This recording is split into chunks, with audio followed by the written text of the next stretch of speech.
Hare Krishna. We are in the Nishkam section of Karma Yoga, which started from shlok number 17. Nishkam Karma means doing all the prescribed duties, having no desires of fruits, and doing all the work only as a matter of duty. In this connection, Krishna first gave the example of Janak Maharaj, who was a pure devotee of the Lord, and the father of Mother Sita, who is herself Mahalakshmi, and the father-in-law of Lord Ram, who is himself Vishnu. But still, Janak Maharaj did all his prescribed duties as the king of Mithila, so that the common people may learn how to do all the duties and how to lead a religious life. Then in the previous shlok, that is the shlok number 22, Krishna gave his own example to Arjun, saying that there is nothing in this entire creation which doesn't belong to him, and at the same time he doesn't desire to have anything, but still he is doing his work only to set an example in front of us, so that all of us learn to carry out our prescribed duties. It's very interesting to know that why Krishna gave the examples of Janak Maharaj and himself to Arjun. It's because Arjun felt that when he doesn't want anything from this entire creation, then why is Krishna forcing him to fight the battle of Mahabharata? This is why Krishna gave his own example and the example of King Janak, just to teach Arjun that no matter how great he may be, but he has to carry out his prescribed duties as a Kshatriya.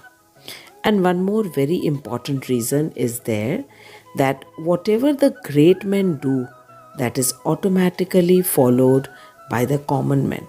So, this is why Krishna insisted Arjun to fight. Now in today's verse, that is verse number 23, we will come to know that why is Krishna working when he neither wants anything nor is he in need of anything. So now, first let us recite the verse. Yadihyam navarteyam jatu karmani yatandritah mam vartamanu vartante manushyaah parth sarvashah. Yadihyam navarteyam jatu karmani yatandritah mam vartamanu vartante manushyaah parth sarvashah.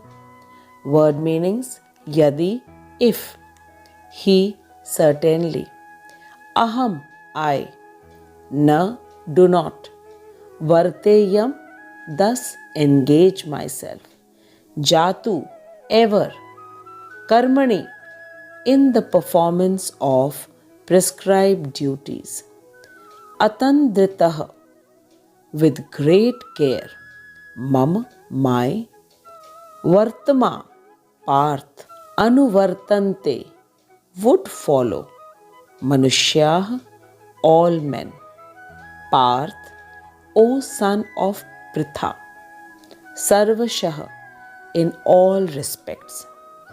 Krishna says, if I do not engage in work, O Pritha, certainly all men would follow my path.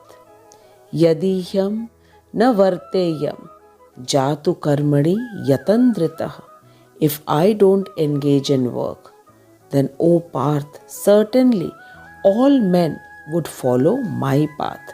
Mam vartamanu vartante manushyaah parth sarvashah. Srila Prabhupada explains to us in his purport. He says that such rules and regulations means the rules and regulations for the conditioned souls are not meant for Lord Krishna. First, let's understand the meaning of the conditioned souls. Conditioned souls means bound by the three modes of material nature. And the three modes are the mode of goodness, which is the topmost, and then it is the mode of passion, and then the lowest is the mode of ignorance. We are all bound with these three modes of material nature. The symptoms of ignorance is laziness, oversleep, and negative thinking. In the mode of passion, the person is very active and much attached to work very hard and enjoy all the worldly things. And in the mode of goodness, the person is very conscious about health and does all the yoga exercise early in the morning and leads a regulated life. The person in the mode of goodness has the knowledge of scriptures, hence is bound by a sense of superiority. So basically, any of these three modes are a great cause for bondage, and especially it is applicable for the modes of ignorance and passion. Now, if we think very deeply, we will find that each one of us are somewhere bound by these symptoms. And this is why we are called conditioned souls. Until the time we are bound by the three modes, we can't call ourselves to be independent.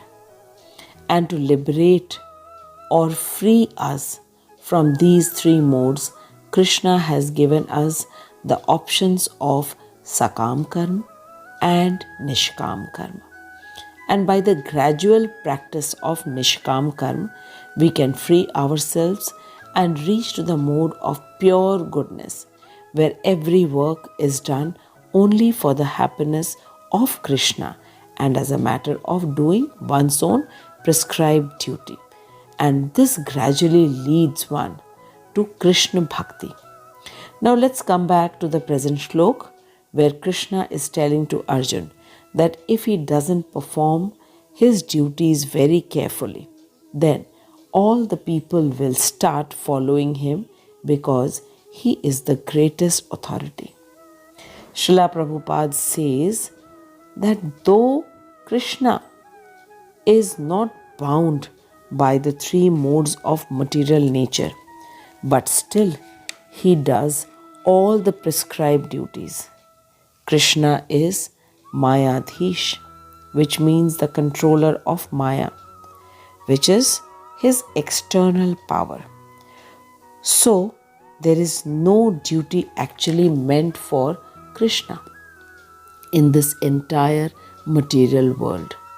But Krishna is telling to Arjun that he does all his prescribed duties very carefully, just to teach the common people the importance of doing one's own duties according to the Varnashram Dharma. Srila Prabhupada says that Krishna as Dwarkadhish did all his prescribed duties as a king and as a householder. It is stated in Bhagwatam that Krishna used to wake up in the Brahma Muhurt and would purify himself with the holy water. Though Krishna is all pure and his one name is Param Pavitra, but still Krishna would purify himself with the holy water. And then he would meditate and then dress very nicely with gorgeous clothes and ornaments.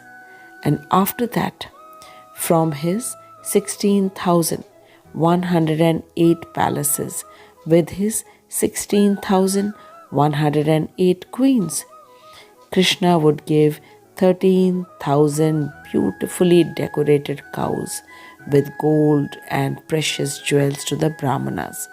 This was the daily routine of Dwarkadhish. And then he would go to his court and do all the things as a king is expected to do. Srila Prabhupada says that as Dwarkadhish has done his every duty to teach us how to do all our duties and most importantly, the duty of a householder. Now, some of us might think that Krishna did Ras Leela and broke the rules in the war of Mahabharata. To know the answers of these questions as to why Krishna did like this, we have to wait for the next verse, that is the verse number 24, which will come on the coming Sunday. Now, before we end this verse, let's quickly revise what we have learned in this verse. Srila Prabhupada says that all our prescribed duties are compulsory for the conditioned souls like us, but not for Krishna, as Krishna is above all the rules and regulations of this material world. But Krishna does all his activities very carefully, as he incarnated to establish the principles of dharma, and most importantly, common people will follow the footsteps as he is the greatest authority. Now, before ending the shlok, let us quickly answer these two questions. Question number 1, what is the meaning of conditioned souls? Question number 2, why does Krishna do all his activities so carefully? I thank Srila Prabhupada for giving us the most secretive knowledge of Bhagwat Gita in the most simplest yet effective manner. And I thank each and every listener of mine who listened to Bhagavad Gita explanations very carefully. Please do write your answers in the comment box, and in case you have any questions you may ask, I will surely try to answer with the blessings of Srila Prabhupada. Jagat Guru Srila Prabhupada ki jai, Anant Koti Vaishnavo ki jai. Hare Krishna. Hare Krishna, Krishna Krishna, Hare Hare, Hare Rama, Rama Rama, Hare Hare. Hare Krishna, Krishna Krishna, Hare Hare, Hare Rama,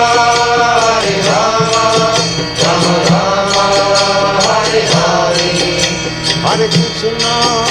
Hare Krishna, Krishna Krishna, Hare Hare, Hare Rama,